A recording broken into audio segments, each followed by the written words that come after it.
자, 안녕하십니까. 자, 지난 시간에 1920년대 그리고 30년대 무장 독립전쟁을 배웠었는데, 자, 이번 시간에는 일제강점기 사회 경제적 변화를 빠르게 한번 배워보고, 다음에 1945년 우리가 광복을 하기 전까지의 과정들, 그리고 우리가 광복을 하는 데 있어가지고 카이로 회담이라든지 얄타 회담이라든지 포츠담 회담 등등에 대해서 한번 배워보는 시간 갖도록 하겠습니다.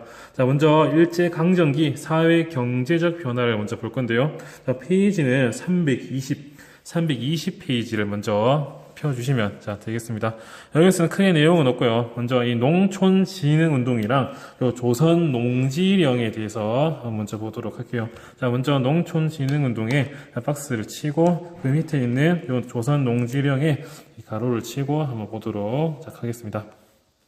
자, 30년대 초 대공황에 따라서 이 농업 경제가 어려워지자 이제 사회주의의 영향을 받은 비합법적 혁명적 농민운동이 확산되었다. 요거는 이제 20년대, 30년대에 이런 농민운동이라든지 노동운동이라든지 그때 배웠었고, 30년대 이후에 이제 비합법적인 혁명적 이런 농민조합 등등이 이제 활동을 했다. 이런 걸 배웠었는데, 어쨌든 30년대 이후에 이런 단체들이 크게 활동하는 게 따라서 일본이 이런 사회주의 영향을 받은 비합법적 혁명적인 농민운동의 세력을 약화시키고자 충공 퇴치 부채 근절이라는 목표, 일단 표면적인 목표를 세워가지고 1932년부터 1940년까지 이 농촌 진흥 운동을 실시하게 되고, 농촌을 진흥시키겠다 이런 목적에 따라서 이런 비합법적인 혁명적 농민 조합을 약화시키고자 했던 그런 운동이 농촌 진흥 운동이었고, 거기 일환으로 이제 지주의 이 자의적인 소작권 이동을 막는 요 조선 농지령을 이게 제정하는 그런 모습도 보입니다.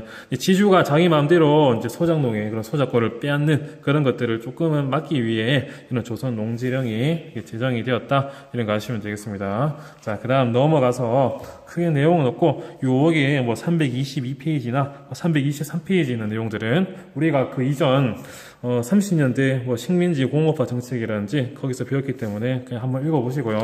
그 다음 323페이지 밑에 보면 농성 중인 여성 노동자 이렇게 되어 있는데, 여기 요 사진은 좀 잘 나오는 그런 사진이 하거든요. 이 강주룡이라고 하는 그런 여성 노동자가 시위를 하고 있는 모습, 요런 거 한번 잘 체크하시고 넘어가면 되겠습니다. 자, 그 다음 페이지 넘어가서 324페이지 철도가 지어졌다, 요거 보시면 되겠고, 325페이지 보면 북촌에 밑에 생각을 키우는 자료를 보면 북촌의 상가, 오늘날의 종로 일대, 밑에 충무로 일대라고 해가지고 옛날 드라마나 영화를 보면 옛날 영화 중에 장군의 아들이라든지 야인시대라든지 김두한, 쌍칼, 구마적 이런 사람들이 우리나라 조선 사람들이 종로를 두고 싸웠다면 하야시 일파들, 혼맛지라든지 그런 사람들이 충무로 일대였거든요. 그래서 이렇게 남촌이랑 북촌의 일본인 거주 지역과 한국인 거주 지역이 구분되었다. 이런 거 한번 교양 정도로 한번 보시고,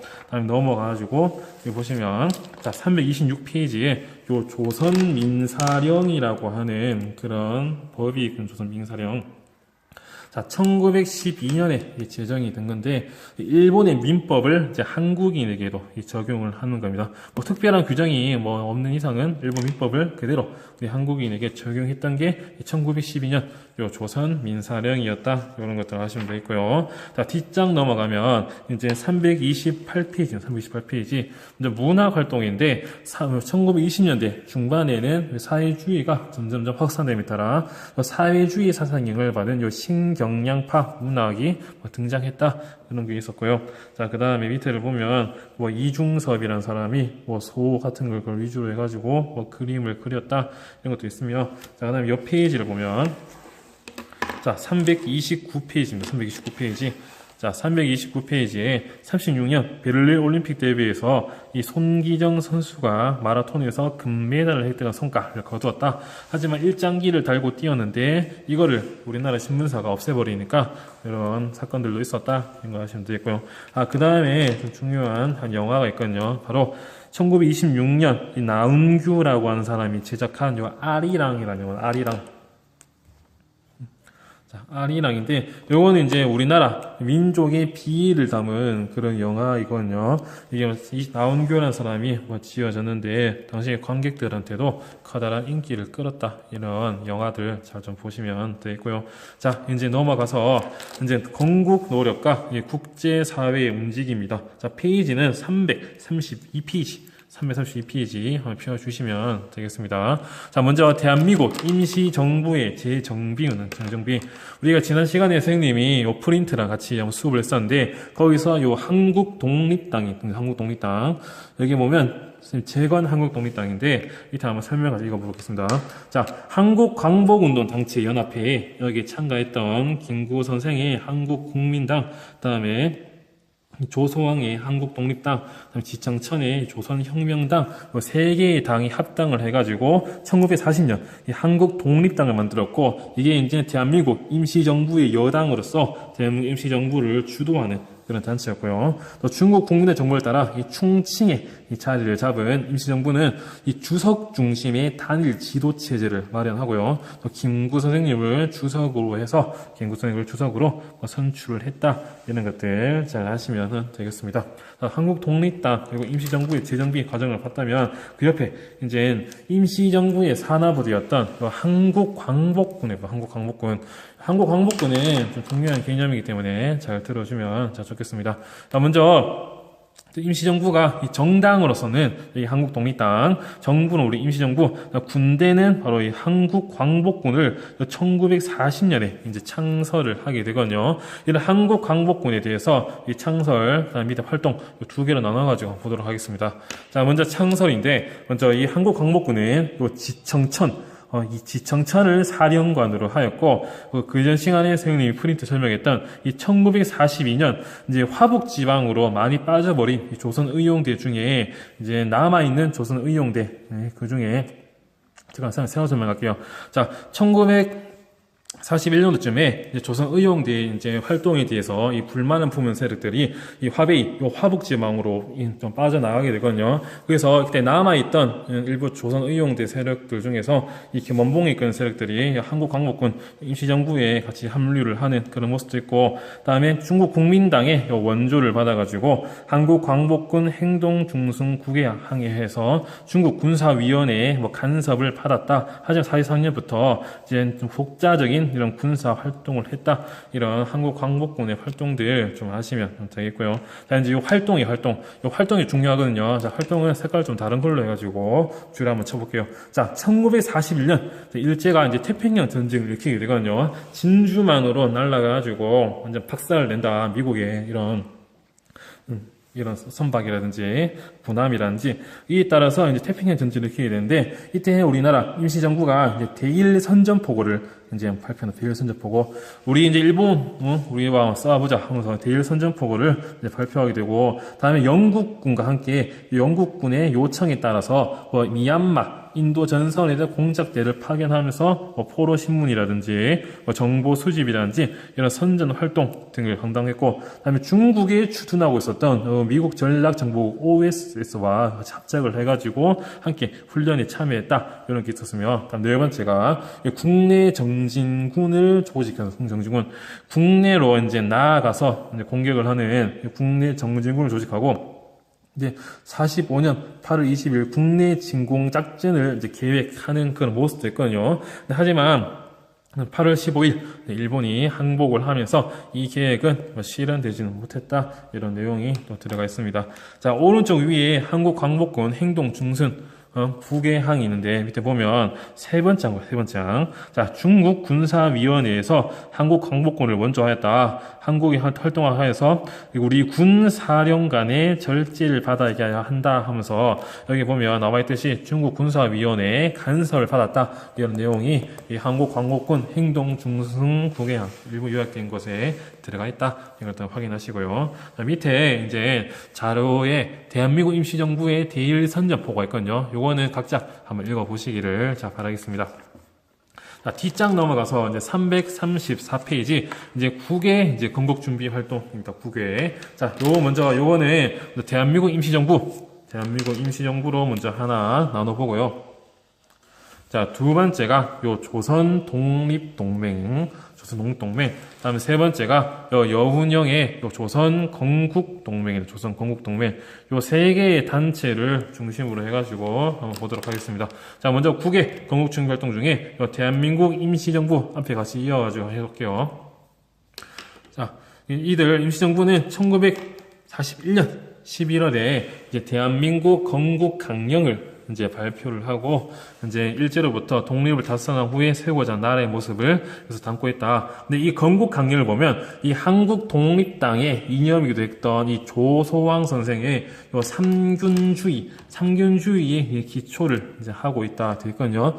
삼균주의는 뭐 대균과 소균 이렇게 나눠지는데 여러분들 수준에서는 뭐 소균 이건 된다 소균 정도만 여기 보면 정치, 경제 뭐 교육의 균등이라고 해가지고 정치 균등으로서는 보통선거가 있고 뭐 경제 균등으로서는 여러 가지 토지와 대기업의 국유와 그다음에 무상교육, 의무교육 이런 관련 내용들이 들어가 있거든요. 그 관련된 내용들은 요 밑에 있으니까 같이 보면 되겠습니다. 보시면 민주공화정의 수립, 토지와 대기업의 국유화, 보통선거의 실시, 무상교육, 그리고 의무교육의 실시 이런 게 있거든요. 그러니까 상균주의가 조금은 사회주의적인 그런 색채를 좀 가지고 있다. 이런 것들을 좀 아시면 되겠고요. 뒤에 이제 김원봉의 이런 민족혁명당 계열이 임시정부에 참여를 했다. 그래서 아까 이전 한국광복군을 할 때 김원봉이 한국광복군에 합류를 했다. 그런 내용과 이어지게 되고 이로써 대한민국 임시정부는 좌우 합작에 의한 통일정부를 이루게 되었다라고 하면서 이 임시정부의 내용을 봤다면 자 밑에 보면 이제 조선 독립동맹에 관한 내용들을 같이 보도록 하겠습니다. 자 중국의 화베이 지방, 화북지방인데 여기 이 화북지방에는 이 중국 공산당이 큰 세력을 떨치고 있었거든요. 그래서 이 화북지방으로 이동을 했던 이 사회주의 계열들이 1942년 이 조선 독립동맹을 결성을 하고 이제 그 조선 독립동맹은 일본 제국주의 타도 그리고 보통 선거에 의한 민주공화국 수립, 남녀 평등권의 확립, 토지 분배, 의무 교육 실시 등을 내용으로 한 건국 강령을 발표하게 되거든요. 근데 이 조선 독립동맹의 건국 강령이 이 조소왕 선생의 삼균주의의 영향을 받은 임시정부의 건국 강령이랑 좀 비슷합니다. 그렇지만 여기 조선 독립동맹이 삼균주의의 영향을 받았다 이건 아니고요. 삼균주의 자체가 이게 사회주의의 색채를 좀 띠고 있기 때문에 조금 비슷한 내용이 들어가 있다 정도 아시면 되겠고요. 지난 시간에도 배웠었던 이 조선 독립동맹의 군사 조직인 요 조선의용군이에요. 조선의용군 1942년 연안에서 요 김두봉을 중심으로 해가지고 조선 독립동맹 산하부대 조선의용군이 만들어지는데 이 조선의용군은 요 조선의용의 화북지대를 이제 흡수 발전해가지고 중국 공산당의 팔로군과 함께 일본군과 직접 전방에서 이제 싸우는 항쟁을 하는 그런 모습도 있다 보겠으며 41년에는 미주에서는 재미 한족위원회가 있었다 요것만 아시면 되겠습니다. 자 이제 국외의 이 대한민국 임시정부 조선 독립동맹의 활동을 봤다면 다음에 국내 건국 준비 활동 볼게요. 자 국내에서 활동하던 요 몽양 여운형 선생이 일제 폐망을 확신합니다. 이제 일제 44년도쯤에 당시 이제 이탈리아도 거의 항복을 했고 44년에 45년에 이제 독일도 계속 밀리고 있거든요. 독일도 스탈린그라드에서 밀리고 미드웨이 해전에서 치고 일본도 계속 치고 있기 때문에 일제의 패망을 확신하고 이에 대비한 활동을 전개하게 됩니다. 이제 우리나라가 광복을 맞이했을 때 바로 광복이 돼버리면 좀 무정부스러운 같이 치안도 유지 안 되는 상당히 혼란한 그런 전국이 진행될 수 있기 때문에 그런 치안을 유지하고 나중에 미군이라든지 외국 계열의 군대가 우리나라에 들어왔을 때 우리도 우리나라를 통치할 능력이 있다 이런 것들을 좀 보여주고자 이런 조선 건국 동맹을 이제 만들게 되는 조선 건국 동맹 여기는 아까 설명했듯이 몽양 여운형을 중심으로 해가지고 44년 8월 일본 제국주의 타도를 위해 대동단결 민주주의 원칙에 의한 조선 건국동맹 이 조건동이 만들어지고요. 이게 아마 다음 시간에 현대사 들어가서 배울 조선 건국준비위원회로 이제 발전을 한다 이런 것들 하면 되겠습니다. 그래서 밑에 조선 건국동맹 활동들도 한번 읽어보시고요.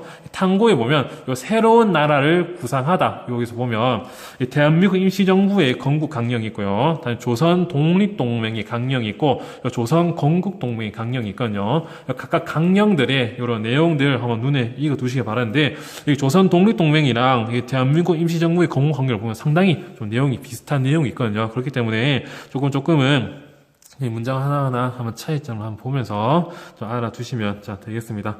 이렇게 한번 이제 광복하기 이전에 그런 상황을 봤고요. 이제 국제사회가 한국 독립을 약속하는 과정들을 한번 같이 보도록 하겠습니다. 자, 페이지는 336페이지, 336페이지. 여기 보면 총 3개의 회담이 나오거든요. 이 카얄토, 요 카이로 회담, 카. 그 다음에 요 얄타 회담, 얄. 그 다음에 옆에 있는 요 포치담 회담, 포. 이게 카얄포. 이렇게 3개의 국제사회에서의 회담이 열리게 되는데, 요 카이로 회담의 내용을 보면, 여기서는 미국, 영국, 중국의 대표들이 모이게 됩니다.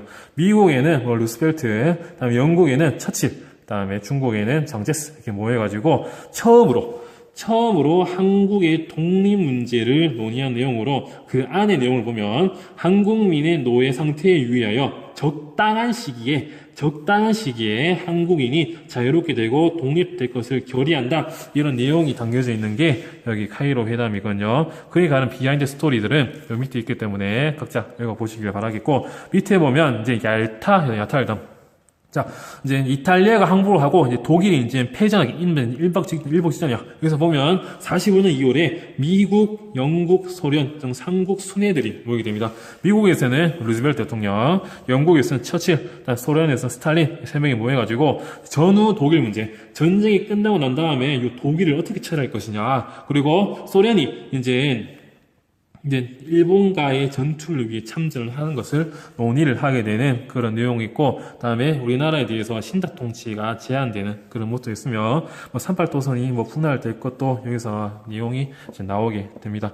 얄타 회담의 내용을 받고, 자, 이제 마지막에 보면, 이제 포치담 회담, 이 카이로 회담에서